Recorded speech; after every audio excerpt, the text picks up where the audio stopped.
I want to tell start as of now, telling some more stories about people who've been affected by lockdown. As I was saying before the break, an awful lot of talk about the harrowing stories about people with COVID, people who've lost loved ones to COVID, and of course, indeed what nurses and doctors are going through on COVID wards. And my heart goes out to all of those people. But while we are paying attention to those people, I feel we've not been paying enough attention to the people who are also struggling, who are the many, many, many millions of people who are affected by lockdown policy as a result of COVID. And I've asked people to get in touch to tell me their stories about how lockdown is affecting them, because it's not like just people who are getting COVID and everyone else is just fine, because that really is not the story.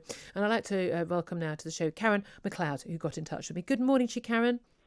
Good morning, Julia. Good morning. Thank you so much for getting in touch. So I was tweeting out yesterday, and you were one of the first people to get in touch. Tell us what's happened to you during the pandemic, and particularly during the lockdown, and what you've been through. Well, when we went into lockdown, I was pregnant. I was about 6 months pregnant with my fifth baby.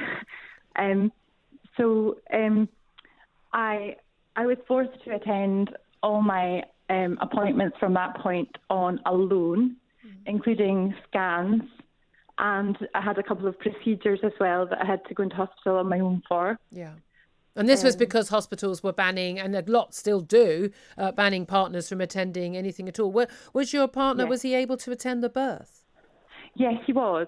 I was overdue and went in for induction of labour on my own, but he was allowed to be with me on the labour ward, and I had a 12-hour labour that was quite a bit traumatic, and I ended up with an emergency caesarean section. Yeah. So he was there for that and in recovery, but he had to just drop my bags and leave until it was time for me to go home. Not able to spend time with the baby. And I certainly remember those very important moments when after my baby was born. So pretty scary, having to go through some of that alone. And again, I've had the horrific experience of going to a scan and getting very bad news at a scan. It can be a very beautiful moment as a family. It can be a very scary moment as well. Yeah, my heart goes out to you, Julia. Well, I mean, hey, I'm one of the lucky ones. I managed to have a healthy bouncing baby. You've had 5, but you've been living at home with a baby and 4 other young children, having them at home. Tell me how you've been coping with that. Well, let's say that my house literally looks like a bomb testing site. Obviously, I'm trying to prioritise the kids and meals and getting laundry done, but I wouldn't say their schooling is... Sorry. No, Caren, don't say sorry. So many people are feeling like this, Caren. So many people. Yeah.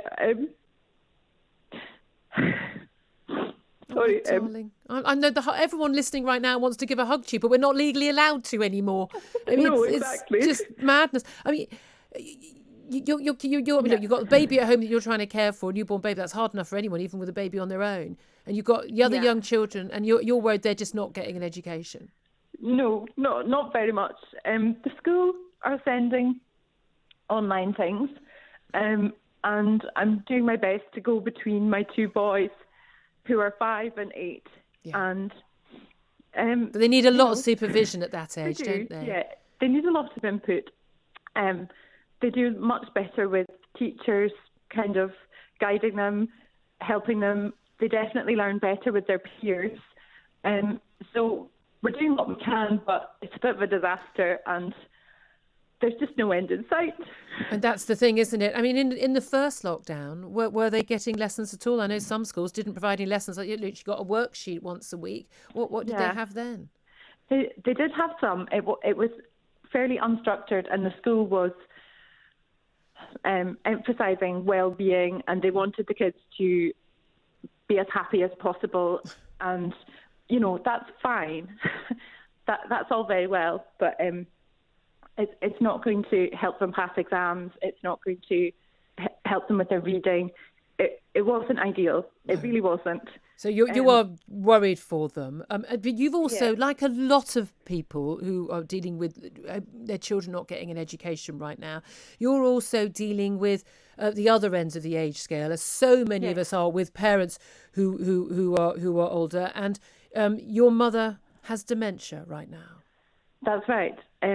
She is in her early 60s and was Gosh, so diagnosed with dementia. It's so young. She was diagnosed with dementia over a year ago. We have seen her once in the last year.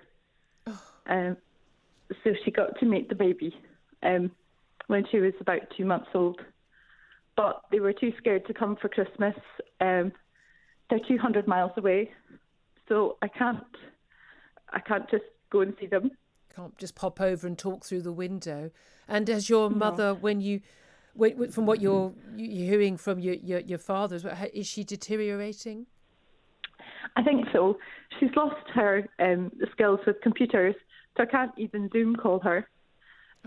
I can speak to her on the phone, but she doesn't get to see the baby. We're doing what we can to move her close to us, but we're waiting on money coming from a legacy of hers, and apparently no one can send money anywhere because of COVID. So you're just trapped in this bind. I mean, I just think there are so many people listening to this right now, and I can I'm see. not unique. No, you're not unique. unique. This is so millions of people are going through the same thing right now, and you just said a few moments ago, the thing that's really difficult is this no end in sight.